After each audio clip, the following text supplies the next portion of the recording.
Halo teman-teman bahas saham, kembali lagi dengan channel bahas saham.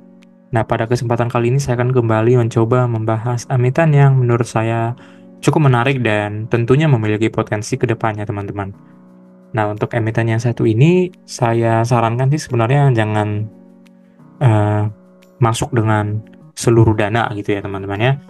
Menggunakan money management yang baik, tentunya saya menyarankan sih sebenarnya cukup 10% saja dari total dana teman-teman investor untuk masuk ke emiten ini, karena memang eh, setelah saya perhitungkan dengan menggunakan dana 10% pun emiten ini nanti cukup menjanjikan untuk memberikan imbal hasil yang cukup tinggi, teman-teman ya.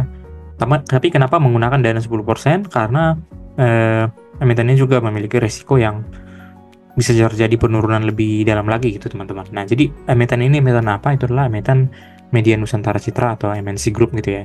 Nah, tentunya kita memang banyak tahu mengenai emiten ini gitu ya, pemiliknya yaitu Bapak Haritanu. Mungkin secara GCG-nya kurang ya, teman-teman, karena mungkin sering right issue dan juga tidak membagikan dividen dan lain hal ya, teman-teman ya. Nah, tapi di balik semua itu, hal yang bisa saya lihat di sini adalah bahwasanya emiten ini sudah mengalami penurunan yang cukup lama gitu ya, teman-teman, secara beberapa periode dari tahun-tahun yang lalu. Penurunan cukup signifikan, dan hal yang saya tekankan di sini adalah potensinya untuk mengalami yang namanya reversal harga gitu, teman-teman.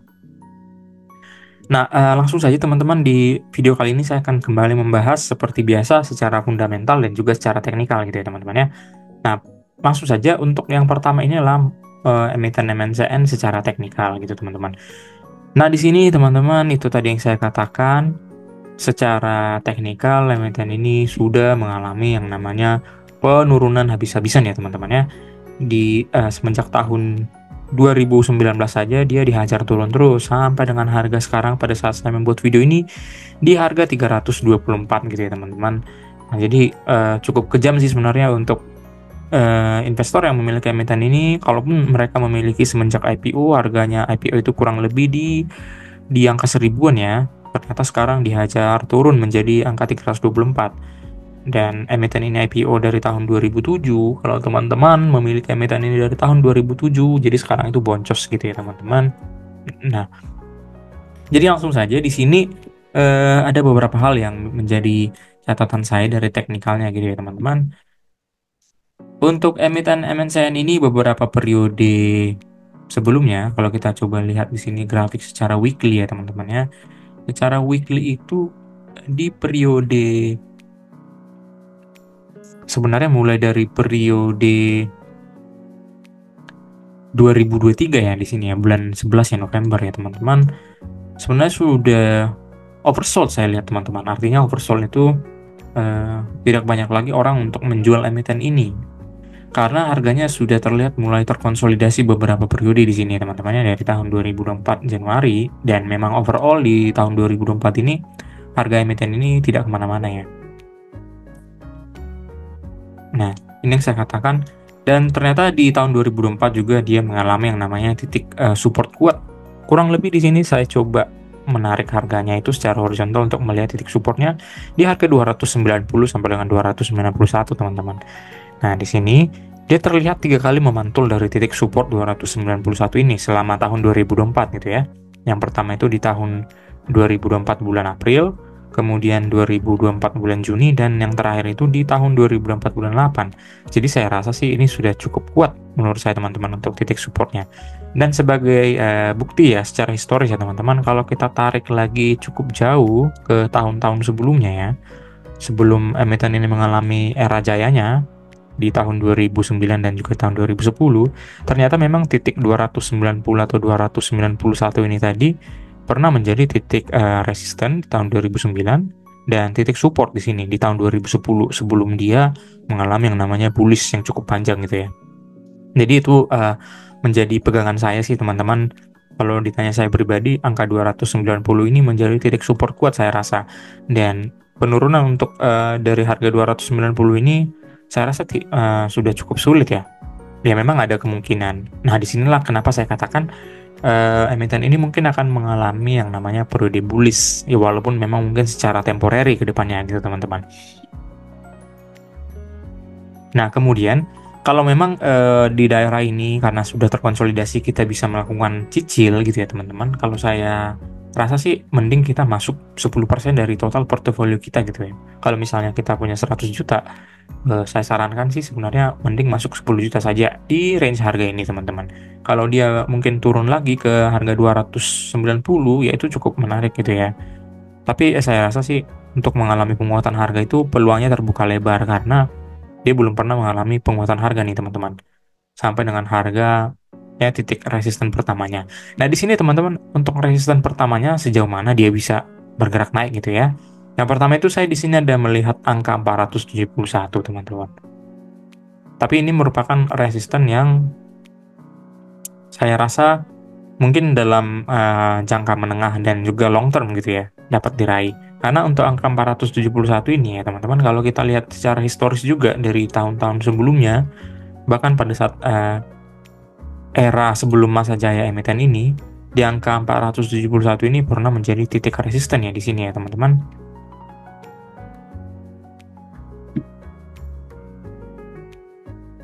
Ah, 471 pernah menjadi titik resisten di tahun 2010 dan di sini pernah menjadi titik support sementara sih memang di sini di tahun 2023 bulan 10 gitu ya. Tapi itu jebol dengan volume yang cukup tinggi sehingga dia bisa menuju ke resisten, maksud saya support selanjutnya gitu ya. Nah kalau secara short term teman-teman, mungkin teman-teman mau trading di emiten ini gitu ya, saya sarankan sih jangan ya, karena peluangnya cukup tinggi sih untuk menuju ke angka 471 tadi gitu ya teman-teman. Nah, kalaupun memang dia bisa mengalami peningkatan, di sini saya coba tarik secara horizontal di titik mana lagi sih emiten ini mungkin akan, kalaupun dia mengalami penguatan harga sampai ke titik mana gitu ya. Mungkin secara short term di titik sini teman-teman. Di sini saya rasa ini di titik 350 ya. 360 360 deh teman-teman. Di sini 360 ini dia pernah memantul ya di periode 2023 bulan 11. Dan ya mungkin jebol juga ya teman-teman. Menjadi titik resisten nih teman-teman di tahun 2024. Nah, kalaupun emiten ini pada saat saya membuat video ini di angka 324 mengalami penguatan, mungkin dia akan mengalami stagnansi harga di angka 360 gitu ya. Nah, di sini juga dia tidak bisa mengalami penguatan harga karena mentok di resisten. Nah, kalaupun memang dia turun kembali ke angka 300-an ataupun menuju ke angka 291 tadi yang di sini dia mengalami 3 kali titik support gitu ya. Ya saya rasa sih dengan 10% total dana teman-teman investor itu cukup bagus sih ya. Karena peluangnya ke depannya itu cukup tinggi. Ke harga 400 saja dia sudah berapa persen gitu ya teman-teman. Apalagi kalau memang dia sudah terkonfirmasi nantinya akan mengalami periode bullish, saya rasa sih one bagger itu tidak kemana gitu ya teman-teman ya. Nah, kalau memang perlu tambahan informasi, di sini saya coba tarik lagi titik resisten berikutnya, saya rasa sih di angka 500-an ya teman-teman ya.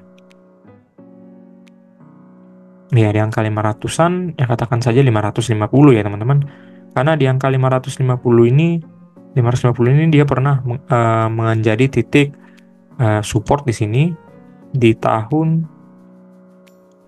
2023 ya. Sini dia memantul di tahun 2023 bulan Februari lebih tepatnya, dan di sini dia menjadi titik resisten gitu ya teman-teman di periode 2023 bulan September teman-teman. Nah ini menjadi titik resisten. Jadi secara long term menurut saya mungkin dia akan pertama menuju ke angka 360-an, ke angka 471 dan ke angka 553. Dengan harga sekarang sih ya saya rasa sih peluangnya cukup tinggi ya teman-teman. Kalaupun teman-teman hanya memasukkan 10% dari dana teman-teman. Nah kemudian hal menarik apa lagi yang menurut saya mungkin bisa terjadi untuk emiten ini gitu ya. Sekarang kita coba masuk teman-teman ke fundamental ya.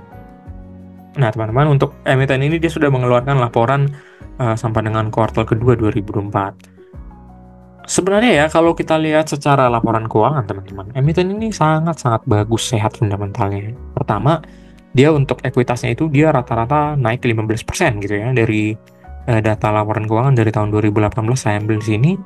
Dan kemudian rata-rata ROE-nya juga sangat tinggi ya, di angka 12,83.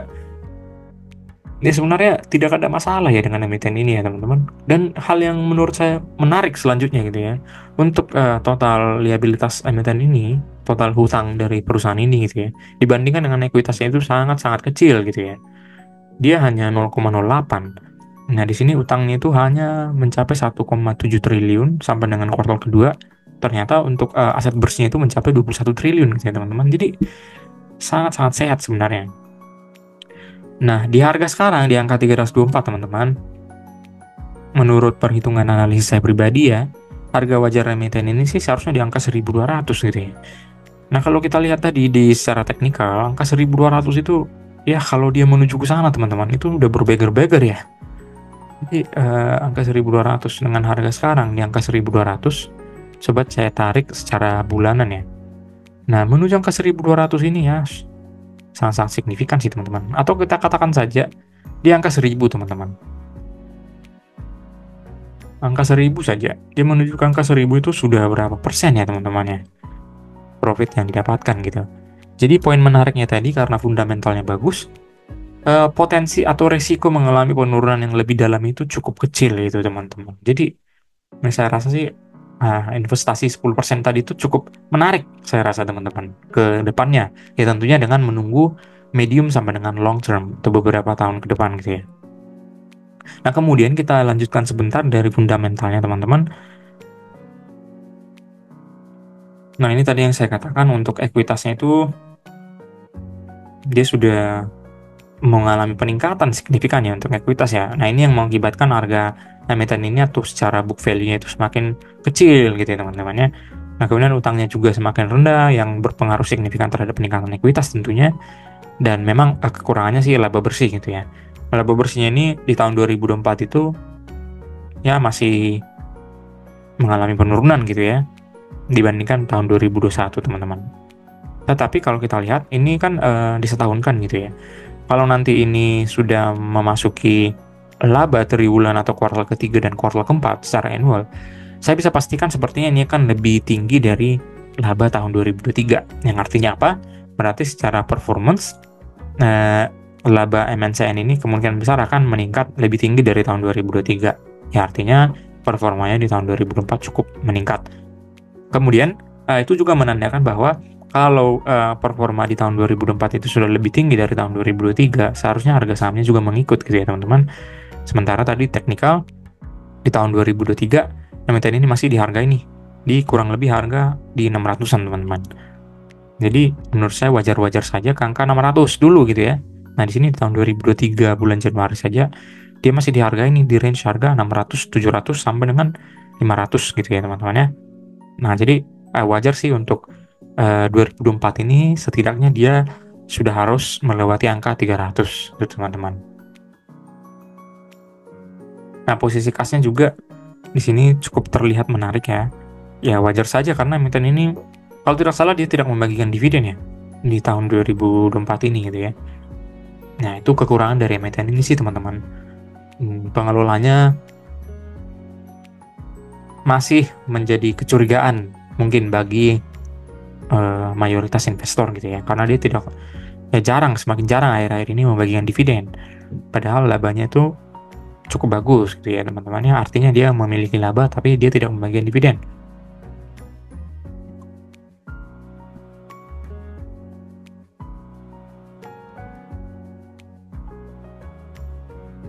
Nah, kalau saya perhatikan di sini secara perhitungan fundamental tadi, dengan dia menuju ke harga 1.200 saja, dia sudah mengalami gain ya 2 bagger, teman-teman, 289% dan juga 285% secara historis gitu ya.